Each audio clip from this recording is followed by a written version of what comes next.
Okay, सो हम chapter 3 को start करते हैं। ठीक है, मैट्रिसेस एंड डिटरमिनेंट्स हमारे चैप्टर का नाम है। आज हम कोशिश करते हैं एक्सरसाइज 3.1 को जो है पूरा मुकम्मल करें। ठीक है, तो इसमें तकरीबन जो है वही चीज़ 3.1 में है जो हमने मैट्रिक में पढ़े थे। क्लियर हो गया? ओके, सो मैट्रिसेस क्या होता है? एरे ऑफ नंबर्स होती है। ठीक है, जिसको हम जो है पेयर ऑफ ब्रैकेट्स में इंक्लोज किया होता है, इसी को हम मैट्रिक्स कहा जाता है। फॉर एग्जांपल यहाँ पर देखो, मेरे पास कुछ रेक्टेंगुलर एरे ऑफ नंबर हैं और इन रेक्टेंगुलर एरे ऑफ नंबर्स को मैं जो है यहाँ पर दो स्क्वायर ब्रैकेट से क्या किया हुआ है, क्लोज किया हुआ है। तो इन्हीं को हम क्या कहा जाता है, मैट्रिक्स कहा जाता है। तो देखो अभी यहाँ पर ये एक मैट्रिक्स है, बिल्कुल इसी तरह यहाँ पर मैंने एक और मैट्रिक्स लिखा हुआ है यहाँ पर। ठीक है, सो यहाँ पर अगर आप देखें तो ये भी एक रेक्टेंगुलर एरिया ऑफ नंबर्स हैं which is enclosed bye a pair of bracket, so this is also called matrix. ठीक है, अगर आप देखा जाए तो इस मैट्रिक्स के अंदर जो हॉरिजेंटल नंबर ऑफ लाइन्स है, जैसे कि आपके पास 2 -3 -1 है और यहाँ पर 4 6 2 है, इनको हम क्या कहा जाता है, रोज कहा जाता है। जैसे कि अगर आप यहाँ पर देखें तो कितनी रो हैं इस मैट्रिक्स में, दो रोज हैं। हाँ, बिल्कुल इसी तरह आपके पास जो वर्टिकल लाइन ऑफ नंबर्स हैं, इनको हम क्या कहा जाता है, कॉलम्स कहा जाता है। जैसे कि अगर आप इस मैट्रिक्स में देखा जाए तो इसमें कितने कॉलम्स हैं, इसमें 3 कॉलम है, एक ये कॉलम, ये दूसरा कॉलम, ये तीसरा कॉलम, और इसमें कितने रोज हैं, हाँ, इसमें आपके पास 3 रोज हैं।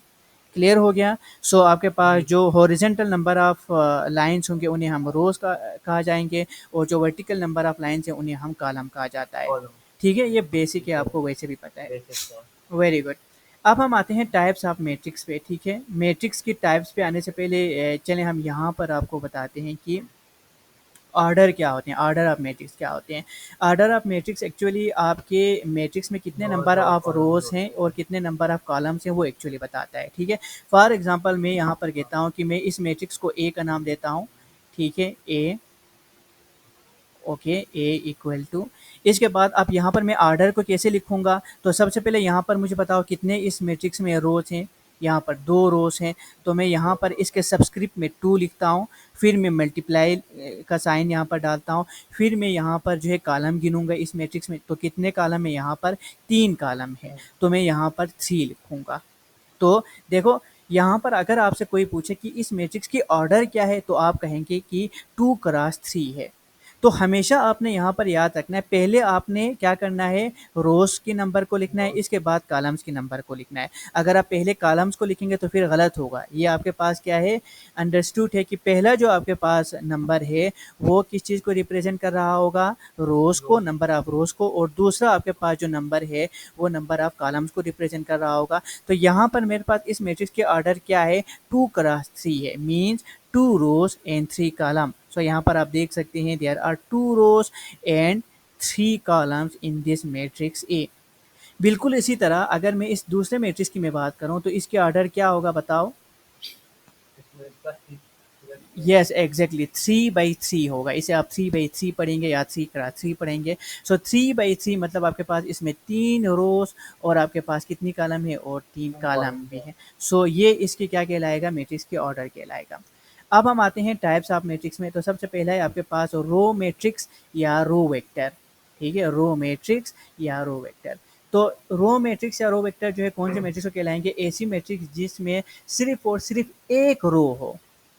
ठीक है, ऐसी मैट्रिक्स जो सिर्फ और सिर्फ एक रो पे मुश्तमिल हो, उन मैट्रिक्स को हम रो मैट्रिक्स कहा जाता है। अब नंबर ऑफ कॉलम उसमें जो है बेशक बेशुमार हो, नंबर ऑफ कॉलम से गरज नहीं है, लेकिन नंबर ऑफ रो जो है वो कितनी होनी चाहिए, आपके पास एग्जैक्टली 1 के इक्वल होनी चाहिए।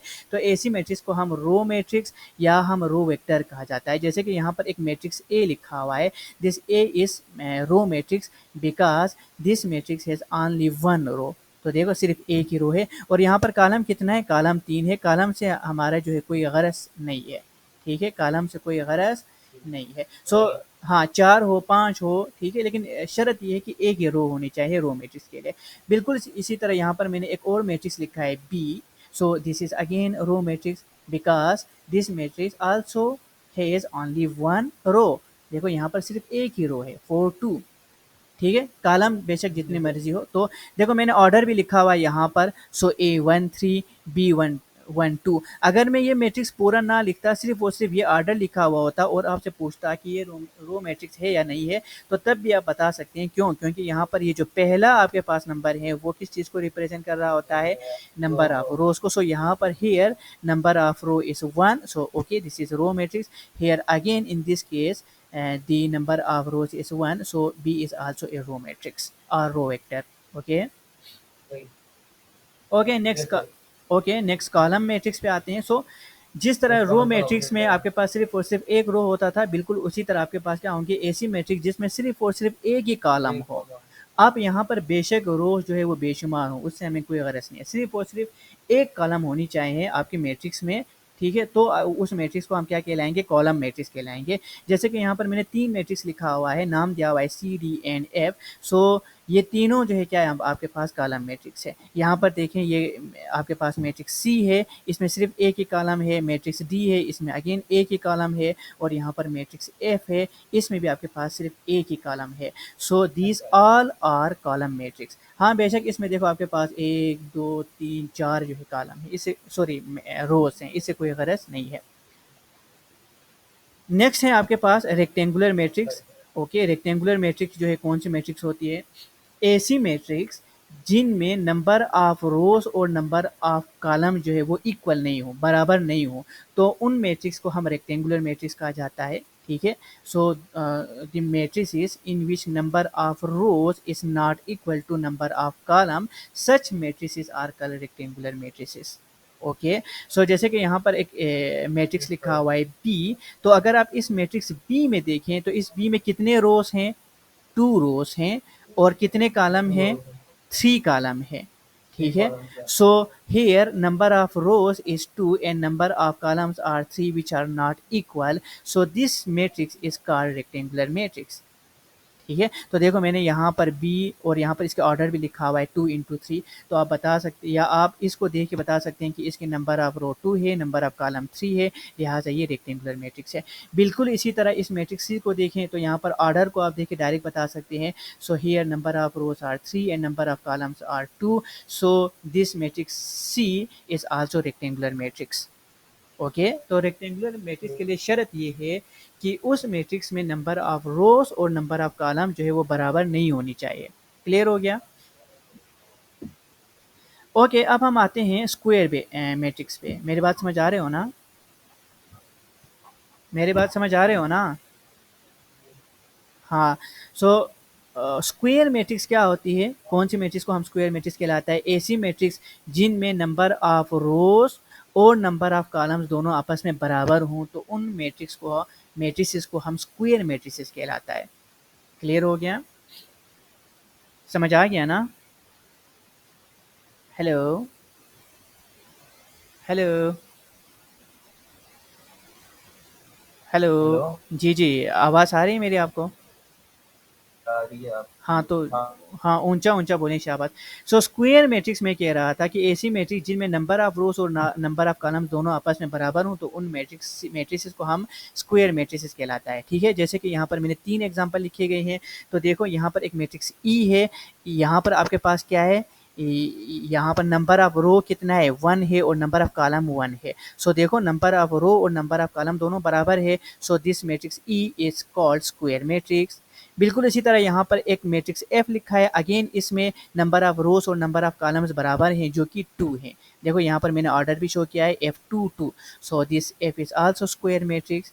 बिल्कुल इसी तरह यहाँ पर एक मैट्रिक्स G लिखा है, तो इसमें कितने नंबर ऑफ रोज हैं बताओ, कितने नंबर ऑफ रोज हैं? ठीक। ओके, एंड कितने नंबर ऑफ कॉलम्स हैं? ठीक। ओके, सो देखो दोनों बराबर है। वेरी गुड, नंबर ऑफ रोज भी 3 और नंबर ऑफ कॉलम्स भी 3। सो आप यहाँ पर देख सकते हैं कि रो और कॉलम दोनों आपस में क्या है, नंबर इनकी तादाद बराबर है, लिहाजा ये तीनों आपके पास मैट्रिक्स स्क्वायर मैट्रिक्स है। क्लियर हो गया? ओके, अब हम आते हैं डायगोनल मैट्रिक्स पे। अब डायगोनल मैट्रिक्स क्या होता है, ये बहुत इंपॉर्टेंट है। अब डायगोनल मैट्रिक्स को समझने से पहले यहाँ पर 2 छोटी चीज़ें और जो है समझ लें, इसके बाद हम डायगोनल मैट्रिक्स पे आते हैं।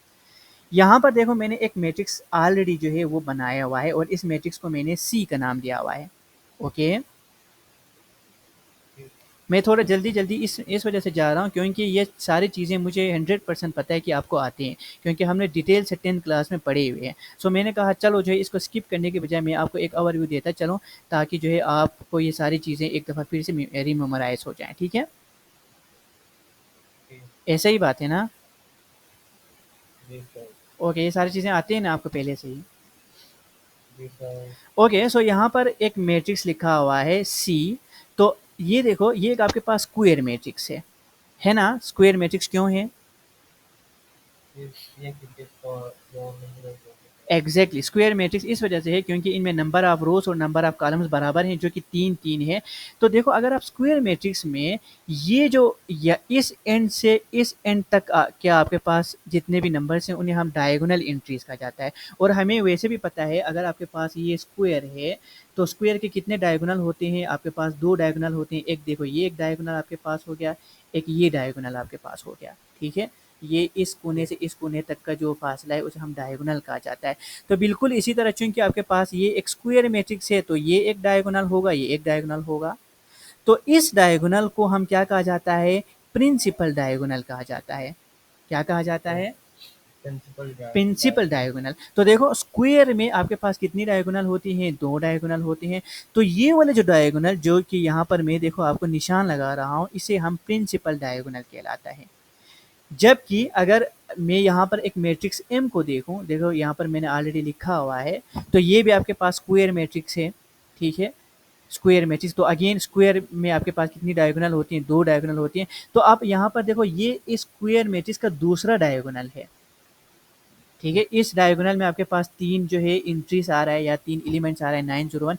सो इस डायगोनल को हम सेकेंडरी डायगोनल कहा जाता है। क्लियर हो गया? एक और चीज़ मैं आपको बताते चलूँ कि मैट्रिसेस के अंदर जो हम नंबर्स लिखते हैं या जो हम डिजिट्स लिखते हैं या हम कुछ भी जो लिखते हैं, उनको हम क्या कहा जाता है? इनको एंट्रीज़ कहा जाता है, ठीक है? एंट्रीज़ कहा जाता है या हम इसे एलिमेंट्स भी कहा जाता है। इनको हम एलिमेंट्स या एंट्रीज़ कहा जाता है। ओके, ख़ैर अब हम दोबारा वापस आते हैं डायगोनल मैट्रिक्स पे। तो ये तो आपको बात समझ आ गया कि प्रिंसिपल डायगोनल क्या होता है और सेकेंडरी डायगोनल क्या होता है, ये क्लियर हो गया? ठीक है? सो अगर मैं यहाँ पर एक लिखूँ 4 2 6 1 और मैं आपसे पूछूँ कि बताओ इस मैट्रिक्स में से प्रिंसिपल डायगोनल की एंट्रीज कौन-कौन सी हैं? प्रिंसिपल डायगोनल में कौन-कौन सी एंट्रीज आ रहा है? प्रिंसिपल जी डायगोनल में कौन-कौन सी एंट्रीज आ रही हैं? जल्दी-जल्दी बताओ। सर, यहाँ पे पॉइंट बना। Exactly 4 and 1 are the entries of principal diagonal. और इसी तरह सेकेंडरी डायगोनल में जो है कौन-कौन सी एंट्रीज आ रहा है? मतलब किसी फिर आनी है तो यस एग्जैक्टली। सो ये देखो आपके पास सेकेंडरी डायगोनल था, तो सेकेंडरी डायगोनल में आपके पास 2 और 6 आ रहा है। So 2 and 6 are the element are the entries of the secondary diagonal, while 4 and 1 are the entries of principal diagonal. Clear हो गया? ओके, अब हम आते हैं डायगोनल मैट्रिक्स क्या होते हैं। अब डायगोनल मैट्रिक्स पे आते हैं। सो आपके पास क्या होती है? एटलीस्ट वन, सॉरी यहाँ पर मैं इसको दोबारा लिखता हूँ। इधर लिखा हुआ था एटलीस्ट वन एलिमेंट लिखा हुआ था, ठीक है? सो मैं at least one element of principal diagonal should be non zero while all other entries should be zero. तो मैं आपको अब देखो इसी वजह से मैंने आपको पहले प्रिंसिपल डायगोनल और सेकेंडरी डायगोनल समझाया था। तो ऐसी मैट्रिक्स जिनकी प्रिंसिपल डायगोनल की एटलीस्ट एक एलिमेंट क्या हो? नॉन जीरो हो, बाकी सारे के सारा एंट्रीज या एलिमेंट जीरो हो, तो इस टाइप की मैट्रिसेस को हम डायगोनल मैट्रिसेस कहा जाता है। जैसे कि यहाँ पर देखो, अब यहाँ पर प्रिंसिपल डायगोनल में बोल रहा हूँ, तो सेकेंडरी डायगोनल को गोली मारो, आपने जो है फोकस प्रिंसिपल डायगोनल पे रखना है। तो देखो यहाँ पर इस मैट्रिक्स पहला सबसे पहले इस मैट्रिक्स ए पे देखें, तो मैट्रिक्स ए का प्रिंसिपल डायगोनल तो ये है, ठीक है? 1 2 5 है। ओके, तो देखो 1 2 5 में आपके पास इस प्रिंसिपल डायगोनल में 3 एंट्रीज आ रहा है और ये तीनों की तीनों नॉन जीरो है, तो ओके। और बाकी सारे के सारा आपके पास एंट्रीज क्या है? जीरो है। सो इस मैट्रिक्स को हम क्या कहा जाता है या इस मैट्रिक्स को हम क्या कहा जाता है? डायगोनल मैट्रिक्स कहा जाता है। शर्त ये है डायगोनल मैट्रिक्स के लिए कि आपका जो प्रिंसिपल डायगोनल में जितने भी एंट्रीज हैं उनमें एटलीस्ट यानी कम से कम कम से कम एक एंट्री क्या होनी चाहिए, नॉन जीरो होनी चाहिए, बाकी सारे के सारे जीरो होनी चाहिए। तो मतलब ये है, देखिए जैसे कि यहाँ पर देखो ये मैट्रिसेस भी, ये भी आपके पास ये भी डायगोनल मैट्रिक्स है। क्यों? क्योंकि इसमें भी आप अगर आप देखा जाए तो जो प्रिंसिपल डायगोनल है उसमें दो एलिमेंट ऐसे हैं जो नॉन जीरो हैं। हाँ, ये भी जीरो है, ये भी जीरो है, इससे कोई फर्क नहीं पड़ता, ठीक है। लेकिन इसमें देखो ये दो आपके पास एलिमेंट्स ऐसे तो है ना जो नॉन जीरो है, सो लिहाजा ये मैट्रिक्स भी क्या होगा, डायगोनल मैट्रिक्स होगा। बिल्कुल इसी तरह ये मैट्रिक्स सी को भी देखें तो ये मैट्रिक्स सी भी क्या होगा, डायगोनल मैट्रिक्स होगा। क्यों? क्योंकि इसमें आपके पास ये देखो प्रिंसिपल डायगोनल है, तो प्रिंसिपल डायगोनल में at least one element non zero होनी चाहिए, जो कि तो यहाँ नॉन पर जीरो एक देता एक है। हाँ एक एलिमेंट है जो कि नॉन जीरो है, ठीक है। तो इस वजह से ये भी आपके पास क्या होगा, डायगोनल मैट्रिक्स होगा। अक्सर बच्चे यहाँ पर कंफ्यूज होते हैं, वो डायगोनल मैट्रिक्स को इस तरह समझते हैं कि प्रिंसिपल डायगोनल वो सारे के सारा नॉन जीरो होनी चाहिए, ये गलत है। प्रिंसिपल डायगोनल में एटलीस्ट, यहाँ पर जो term at least is important, principal diagonal में एटलीस्ट जो है वन एलिमेंट नॉन जीरो होने चाहिए। क्लियर हो गया? सो यहाँ पर चूंकि तीनों एलिमेंट नॉन जीरो है तो it is okay, no problem. यहाँ पर अगर आप देखा जाए तो प्रिंसिपल डायगोनल में दो आपके पास एंट्रीज नॉन जीरो है, दो आपके पास जीरो है, इट इज ओके। और यहाँ पर आपके पास क्या है, इस जो है प्रिंसिपल डायगोनल में सिर्फ एक एलिमेंट जो है वो नॉन जीरो है, तो ठीक है, ये आपके पास क्या होगा, डायगोनल मैट्रिक्स होगा। क्लियर हो गया? ये ओके। अब यहाँ पर आप मुझे बताओ, वन टू थ्री, सॉरी मैं दोबारा इसको लिखता हूँ, मैं एक मैट्रिक्स यहाँ पर लिखता हूँ, वन ज़ीरो ज़ीरो और zero zero two, zero zero one, ठीक है। ये आज मेरा व्हाइट बोर्ड थोड़ा जो है स्लो चल रहा है, पता नहीं। अच्छा यहाँ पर देखो, आप ये मैट्रिक्स जो मैंने यहाँ पर लिखा है, चलो मैं इस मैट्रिक्स को सी का नाम देता हूँ, तो ये मैट्रिक्स सी जो है वो डायगोनल मैट्रिक्स है या नहीं है? है। क्यों है? इसे डायगोनल एक साइड नॉन अ, नॉन जीरो। गलत। आपने सिर्फ एक कंडीशन को सुना है, दूसरे कंडीशन को नहीं सुना है। मैंने बोला था आपका डायगोनल जो एंट्रीज हैं वो एटलीस्ट आपके पास क्या होनी चाहिए, एक एंट्री नॉन जीरो होनी चाहिए, बाकी सारे के सारे एंट्री जीरो होनी चाहिए। तो ठीक है, ये तो बात हमें समझ आ गया कि ये आपके पास डायगोनल है, तो डायगोनल में आपके पास जो है एटलीस्ट वन, छोड़ो यहाँ पर आपके पास दो जो है नॉन जीरो आपके पास एंट्री है, बाकी सारे के सारे जो है जीरो होनी चाहिए। तो देखो ये तो जीरो नहीं है, यहाँ पर टू लिखा हुआ है, तो टू भी जीरो होनी चाहिए। जैसे कि यहाँ पर देखो, ये डायगोनल आपके पास क्या है, नॉन जीरो है, बाकी सारा तो जीरो है ना। यहाँ पर भी डायगोनल में आपके पास जो है ये दो जो है आपके पास नॉन जीरो है, बाकी सारा तो जीरो है ना। इसी तरह यहाँ पर सी देखें तो सी में डायगोनल में एटलीस्ट जो है वन एलिमेंट नॉन जीरो है, बाकी सारे के सारा डायगोनल के ऊपर और डायगोनल के नीचे जितने भी एंट्रीज हैं वो सारा भी क्या होनी चाहिए, जीरो होनी चाहिए। फिर जाके उस मैट्रिक्स को हम डायगोनल मैट्रिक्स कहलाएंगे। सो इस केस में ये मैट्रिक्स डायगोनल मैट्रिक्स नहीं कहलाएगा। क्यों? क्योंकि यहाँ पर एक जो है नॉन जीरो एंट्री भी जो है मौजूद है, ठीक है। तो अगर हाँ, अगर मैं इस टू को मिटाऊं और इस टू की जगह जीरो लिखूं, हाँ अब जाके ये मैट्रिक्स क्या हो सकता है, डायगोनल मैट्रिक्स है। हो सकता नहीं बल्कि ये डायगोनल मैट्रिक्स है। अब जाके ये मैट्रिक्स सी डायगोनल मैट्रिक्स है। क्लियर हो गया? यहाँ तक समझ आ गया? कोई कंफ्यूजन है तो आप पूछ सकते हैं।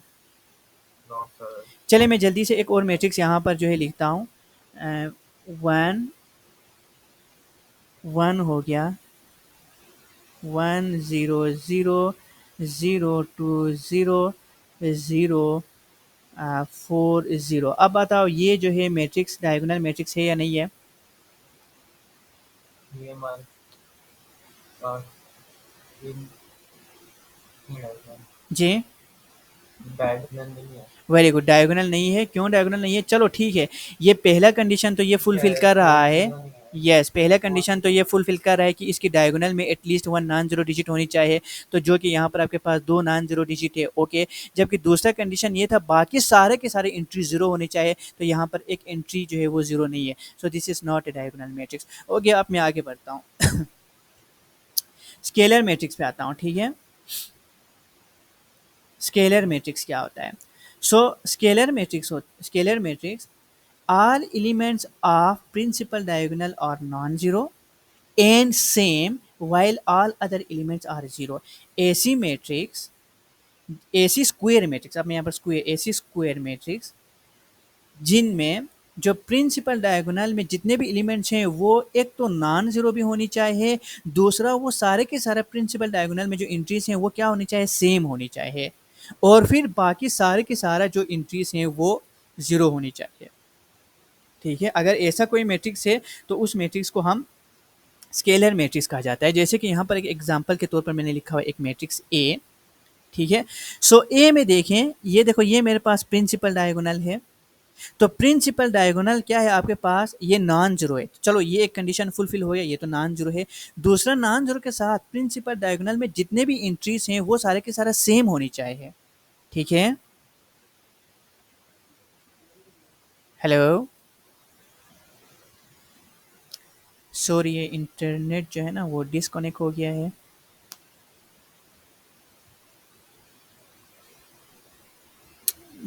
Internet,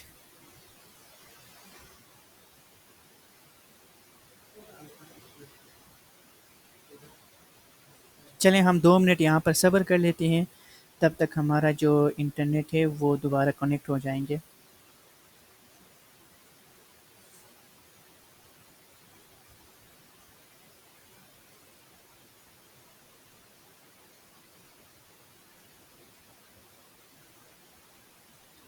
You lost your internet connection trying to reconnect.